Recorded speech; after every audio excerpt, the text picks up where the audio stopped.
नमस्कार, इन खबर में आपका स्वागत है। कानपुर का बिक्रू कांड याद है ना? 2 जुलाई 2020 जिसमें एक सीओ देवेंद्र मिश्रा समेत 8 पुलिसकर्मी शहीद हो गए थे। वही गैंगस्टर जिसने कि नृशंसतापूर्वक पुलिसकर्मियों को मार डाला था, 10 जुलाई 2020 को गाड़ी पलटने के बाद उसका एनकाउंटर हो गया था। एनकाउंटर को लेकर विवाद हुआ क्योंकि उज्जैन महाकाल मंदिर के सामने उसने गिरफ्तारी दी थी और जोर जोर से चिल्लाया था कि मैं कानपुर वाला विकास दुबे। मामले ने जब तूल पकड़ा तो सुप्रीम कोर्ट तक मामला गया। BS चौहान के नेतृत्व में जो रिटायर्ड जस्टिस हैं, कमेटी बनी जिसमें शशिकांत अग्रवाल हाई कोर्ट के जज रहे हैं और KL गुप्ता जो एक्स DGP रहे यूपी के। अब कमेटी ने जो रिपोर्ट दी है उसमें एनकाउंटर करने वाली पुलिस टीम को क्लीन चिट दे दिया है। किसी को कोई डाउट नहीं होना चाहिए। उत्तर प्रदेश विधानसभा का सत्र चल रहा है, वहाँ पे रिपोर्ट रख दी गई है। 132 पेज की रिपोर्ट है और 665 पेज अलग से लगाए गए हैं। उसमें ये माना गया है कि विकास दुबे बड़ा बदमाश था, लेकिन उसको सर्किल के टॉप 10 में रखा गया था, जिले के भी टॉप 10 में नहीं रखा गया था। और चौबेपुर थाने से ही उसको सूचना मिल गई थी कि ऐसे ऐसे पुलिस का रेड होने वाली है। यानी कि सब कुछ पुलिस और प्रशासन की मिलीभगत को स्वीकार किया गया है, लेकिन एनकाउंटर को सही ठहराया गया है। बेशक पूरे देश और दुनिया ने देखा हो कि किस तरीके से मध्य प्रदेश पुलिस हैंडओवर दे रही है और फिर रास्ते में कानपुर के पास आकर के कैसे गाड़ी पलटती है। गाड़ी पलटने के बाद बाकी सब पुलिसकर्मी बेहोश हो जाते हैं, लेकिन विकास दुबे भागने की कोशिश करता है, वो भी पिस्टल छीनने की कोशिश करता है। फिर जवाबी पुलिस कार्रवाई करती है, उसमें उसे मार गिराया जाता है। बहस सिर्फ इस बात पे थी, विवाद सिर्फ इस बात पे था कि उसने इतना बड़ा कांड किया, उसको जल्दी से जल्दी कानूनी प्रक्रिया पूरी करके, न्यायिक प्रक्रिया पूरी करके सजा दिलाई जाए।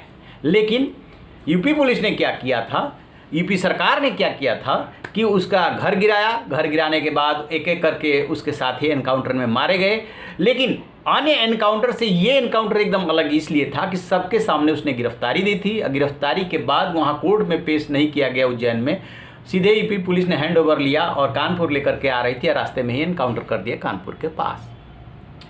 तब ये विवाद हुआ था कि क्या ये एक्स्ट्रा जुडिशियल किलिंग नहीं है, और इसी बात को लेकर के मामला सुप्रीम कोर्ट में गया। सुप्रीम कोर्ट ने रिटायर्ड जस्टिस के नेतृत्व में कमेटी बना दी। कमेटी ने जांच पड़ताल करने के बाद पुलिस टीम को क्लीन चिट दे दिया, यानी गाड़ी पलटी थी और एनकाउंटर सही हुआ था, बाकी सब कुछ गलत। यानी कि उसकी मिलीभगत थी पुलिस से, उसकी मिलीभगत थी एडमिनिस्ट्रेशन से, उसको सर्किल का टॉप 10 में रखा गया, उसको जिले के टॉप 10 में रखा जाना चाहिए, बाकी सब चीज़ें ठीक मतलब गड़बड़ है, लेकिन एनकाउंटर सही है।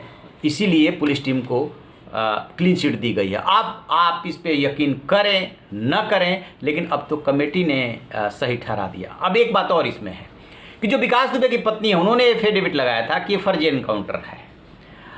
विकास दुबे की पत्नी जो है, जो आयोग बना, कमेटी बनी, उसके सामने पेश नहीं हुई। ये तर्क लिया गया है कि उन्होंने एफिडेविट तो दिया लेकिन वो पेश नहीं हुई, अपनी बात नहीं रखे। अंदाज़ा लगाइए कि वो क्या बोलेंगी जब सब कुछ खत्म हो चुका है। अब उन्हें ये भी लग रहा है कि उनकी ज़मीन पे कब्जा हो रहा है, उनके परिवार को खतरा बढ़ रहा है, तो अब मैं बोल करके ही क्या करूंगी जब इसमें कुछ होना जाना ही नहीं है। तो लिहाजा जो कमेटी होती है या जो आयोग होता है, वो जब भी जांच पड़ताल करता है तो फैक्ट्स के आधार पे करता है। जब कोई सामने आएगा ही नहीं तो स्वाभाविक सी बात है कि ऐसी ही रिपोर्ट की उम्मीद थी और ऐसी ही रिपोर्ट आई है। बाकी आप खुद फैसला करें कि क्या एनकाउंटर सही था। एक राय इसमें यह भी है, बदमाश था, आम ओपिनियन होती है, बदमाश था, गैंगस्टर था और मारा गया, सफिशिएंट। इसमें बहुत ज़्यादा बहस की गुंजाइश नहीं है। लेकिन जो पढ़ने लिखने वाले लोग हैं, विधिवेत्ता लोग हैं, एक्सपर्ट्स हैं, वो कहते हैं कि ऐसे एक्स्ट्रा जुडिशियल किलिंग की इजाज़त नहीं दी जा सकती। तो आप रहिए ना बेखबर, देखते रहिए इन खबर।